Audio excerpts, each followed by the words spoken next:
Muito bom dia, amigos e amigas, participantes aqui do nosso portal Penaduba. Sejam todos bem-vindos para mais uma apresentação. Esse portal foi criado pensando em você que mora nas comunidades, você que é do grupo de agricultores familiares, do grupo de ou colônia de pescadores, pequenos criadores, você que é ribeirinho, indígena, quilombola e demais pessoas e que se estendem, podem estar estendidos às periferias da cidade, operários da construção civil,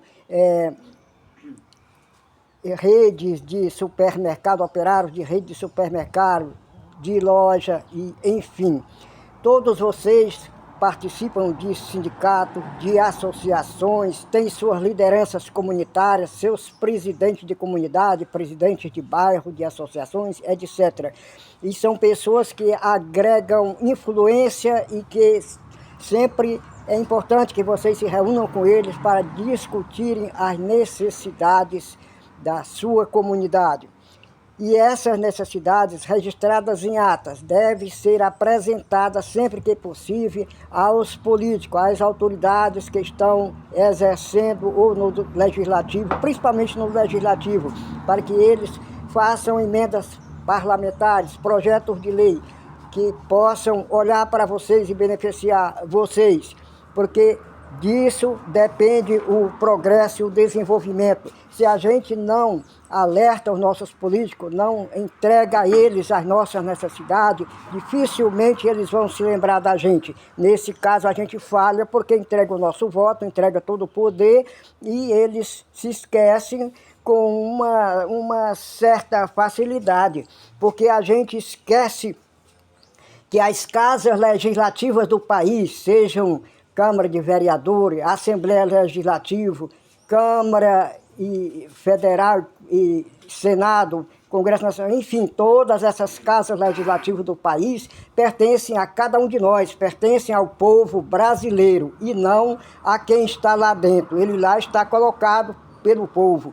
Então, esses legisladores ou parlamentares são todos empregados do povo. É bom que a gente diga e que eles saibam que a gente entende isso. E eles devem estar lá a serviço do povo e não a serviço deles próprios apenas ou a serviço de meia dúzia de bilionários que não têm voto suficiente, nunca terão para reeleger eles. Quem reelege eles é o povo.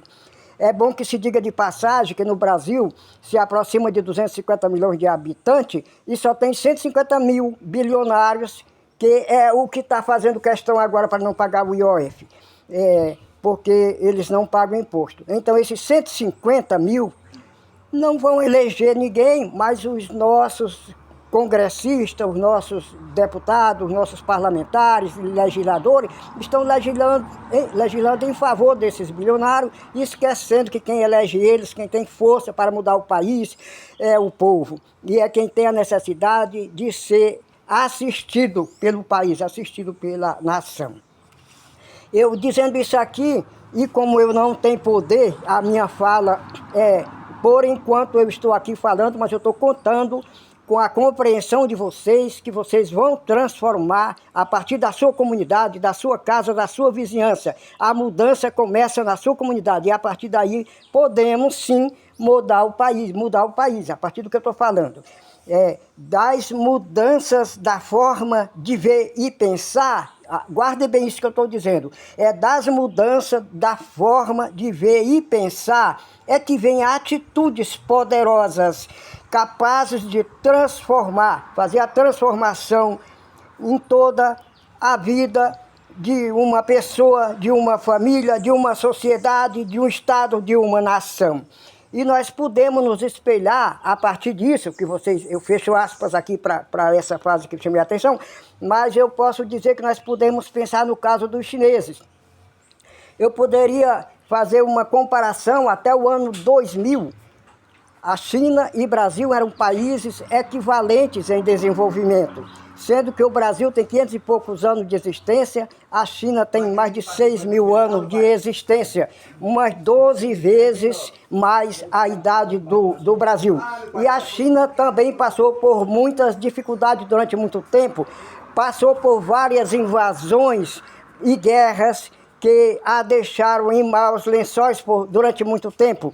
Inclusive, nós podemos lembrar que a última, no século XVII, foi uma guerra onde se uniu França e Inglaterra, invadiram a China, guerrearam, e como a Inglaterra era a marinha mais poderosa e mais armada do mundo, a China teve que se acautelar e suportar a invasão do seu território durante um bom tempo. Só que ela não parou de pensar, ela não parou de construir ideias, ela não parou de reunir o seu povo e de conversar sobre as possibilidades de aproveitar uma brecha para recuperar o seu país.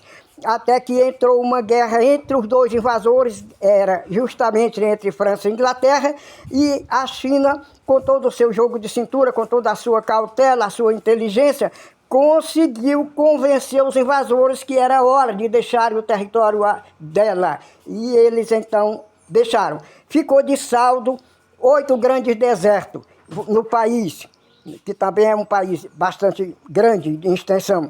Imagine aqui no Brasil a gente tivesse um deserto só, que abrangesse, digamos, 3 estados do Brasil. Isso seria um grande problema para a gente se desenvolver. Lá ficaram 8 grandes desertos.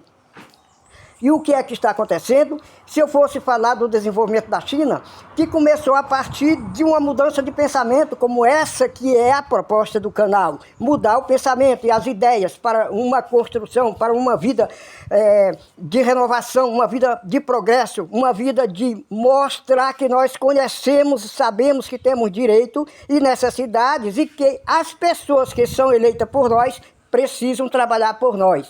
Então, foi assim que aconteceu na China. Se fosse falar das mudanças, um dia todo seria insuficiente, mas como eu já falei em deserto, eu vou falar hoje da recuperação dos desertos da China, que é uma tarefa quase impossível, humanamente falando, e ela está conseguindo.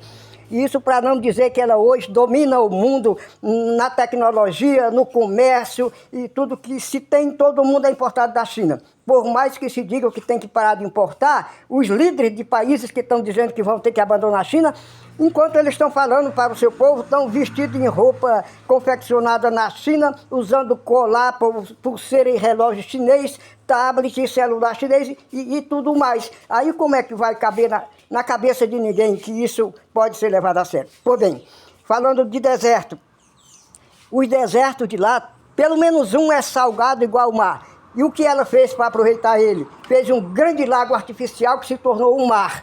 E ali ela pesquisou uma variedade de arroz e melhorou uma variedade de arroz que ela chama de arroz do mar, que dá naquelas praias, ela irriga tudo naquele mar.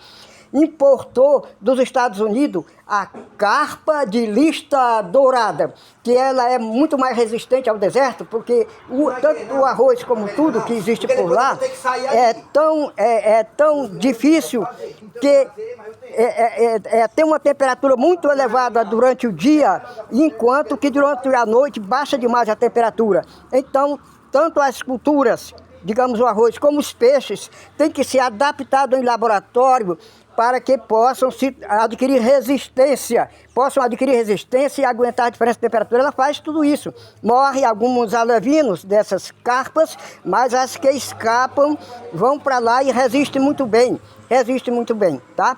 Então, ela está colhendo frutos do mar para se alimentar desse mar que ela criou no deserto e está colhendo arroz e o progresso está lá, irrigando plantações, irriga outras culturas, outros tipos de árvore. Em alguns lugares do deserto, ela planta árvores frutíferas, e outros lugares que ainda está mais difícil a irrigação, ela faz sulcos na terra e planta sementes que germinam, sementes escolhidas e adaptáveis. Então, está transformando, está mudando essa situação.